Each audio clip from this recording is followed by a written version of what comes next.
ADN, kodi i jetës. Në çdo qelis të trupit ton ekziston një kod. Një kod më i vogël se një grimc pluhuri, por që përmban gjithë historinë tonë. Ky kod quhet ADN. Në këndvështrimi shkencor, ADN-ja është një molekull që ruan udhëzimet për ndërtimin dhe funksionimin e trupit. Ajo përcakton ngjyrën e syve, formën e fytyrës, madje edhe mënyrën se si qelizat riparohen dhe mbrohen. Në vetëm një qelizë njerëzore ka rreth 3 miliard shkronja biologjike.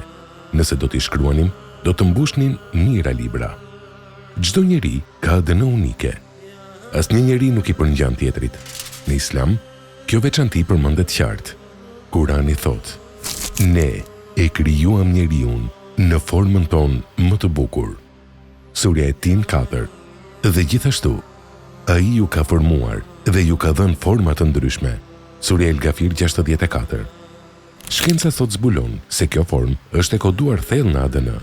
Nga një qelizë vetme formohet një trup i tërë, me tru, zemër dhe ndjenja.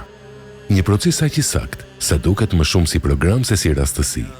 Shkenca e lexon kodin, besimi e sheh kuptimin, dhe në këtë kohë të padukshëm fshihet një nga shenjat më të mëdha të krijimit.